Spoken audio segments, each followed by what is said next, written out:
I'm so in love right now. I'm just so in love. Thank you so much. Thank all of you. I've been thinking about how easy it is for me to get into a good feeling place when I'm thinking about my husband. And how incredible our relationship is. And it just keeps getting better. It's been 20 years and I feel like it's been a lifetime or lifetimes. And it just we keep complimenting each other in new ways. Even when we start something new, we're already complimentary in it, in what we both like. That's what happens when your vortex is gathering the cooperative components and you relax and allow yourself to be drawn in as one of those cooperative components. So when you and your partner are drawn in as cooperative components, the cooperation is just exaggerated. Yeah.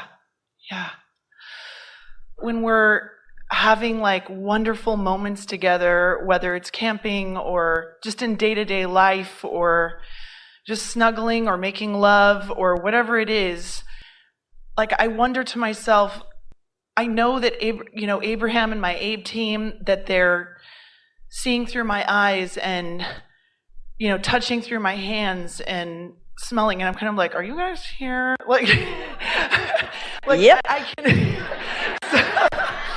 So I'm wondering, like, what are you guys doing? Like, I mean, how do you experience that love? I know that you're saying you're really there with us all the time, you have it right? backwards. You have it a little bit backwards. Because when you move from satisfaction into those greater passions and ecstasies and that feeling of love and appreciation that is so strong, your capacity to feel that has to do with your connection to us, which means you can't separate the way you're feeling from the way we're feeling. So often what you're doing is expressing the feeling that we have about all of it. That's what the ultimate of love is. You know how sometimes as humans you say, I'm overwhelmed with it. What that means is you have tapped in to the fullness of what your inner being and all of us that are gathered there are feeling, and sometimes your capacity to comprehend it is not quite there, so you feel overwhelmed with it. You see what we're getting at? Yeah. Yeah. But are you guys watching? I mean, you're watching, or are you like clapping? Are you like, oh look, they're doing something? That's exactly. Is there that, or is it? What is it like for you? Like, what is that? It's hard for you all to acknowledge that you are extensions of that which we are.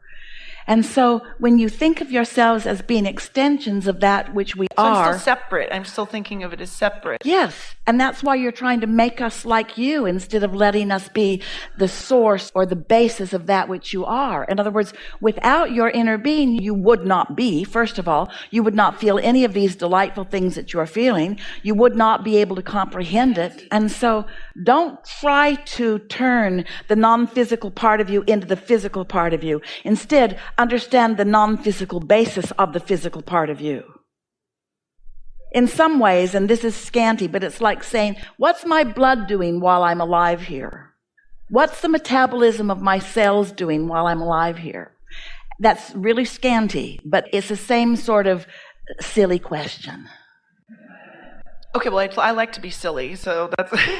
I mean, I guess there's some times where I'm not feeling as connected, and I try that practice of going out onto my deck and looking up and saying, I know that you're here and that you're appreciating me and loving me. This isn't what we're encouraging you to do, because what you just described is recognizing that you're not satisfied and then trying to take some action in order to conjure some satisfaction. That's an entirely different thing than finding satisfaction and following the inspiration of the satisfaction into greater satisfaction. That's the distinction that this gathering has been most about. Most humans are still enough conditional in their love that they're wanting to find conditions that they can feel love in.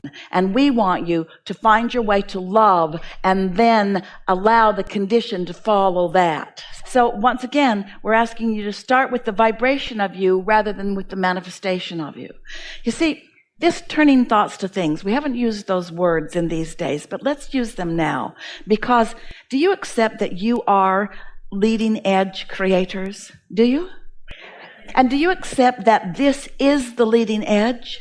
And does it seem logical to you that your inner being, who is part of all that you are, is enjoying with such precision being out here with you on the leading edge? Esther was thinking about wanting to offer appreciation to all of you and to Life Journeys and that team and to her own team and to all of this magnificent staff that makes all of this possible. And she thought to herself before she came out that last segment, I am certain that I feel the most satisfaction of anyone here because I got to be in on the emails and the intentions and the choices and the decisions. I got to watch the ideas turning to other ideas and the implementation of the ideas. I got to see the proof on this and the proof on that. And I got to help Tracy to select the gifts that they thought that would be nice. And I got to read the emails from Ron, and I got to see the dining programs, and I got to see the thing about where everyone would eat. And I got to know who the captain of the ship was going to be. Esther has been in on with all of them hundreds and hundreds and hundreds and hundreds of little mini decisions and mini thoughts and mini anticipations of so many things. And so, of course, as she stands now in the culmination or the manifestation of all of this magnificence that has been, she remembers the part that she got to play and the parts that so many others played and the parts that all of you played in the creation of all of this. Well, that's just a scanty, minuscule viewpoint that you might understand how we all feel about your lives, about your life on planet Earth, about your decision to be here, about all the decisions that you've made, about the people that you've lived with and loved, about all the contrasts that you've been willing to expose yourself to, and about all the bounces that you've taken, and about all that you put into the vibrational reality, and about the vortex that exists, and about the way we feel about the vortex, and the way we've all tended to it, and about the way we've anticipated how you feel when you come to it, and about our awareness of where you stand in relationship to it, and our steady offering of a vibration that will call you to it. And then our awareness of you coming closer and getting a little further from it and closer, and our anticipation about how you will feel. And then the emotion that you generate when you get to it, and the explosion of awareness that we all have in the life that you are living that is our life too. The life that you're living is our life too. We are all in this together. We are the creators of our own reality. And you said, I'll go forth and I'll mix it up and I'll choose with definition. I will find precise things that I think would be pleasing to me. And we said, and we'll stand in readiness in the basis of all that you are, in the love and knowing and worthiness that is you. And we will hold that vortex. We will keep the light on. We will gather the cooperative components, and we will recognize you always. And when you return, even for a moment, we'll be there, and you'll feel the embrace of us. We will wrap ourselves around you, and you will know the perfection of who you are. And you said, okay. Okay. And then splat, here you are. Here you are on planet Earth doing just what you said you would do. And all of us are reveling in the beauty that is you. We have enjoyed this interaction more than words will ever say.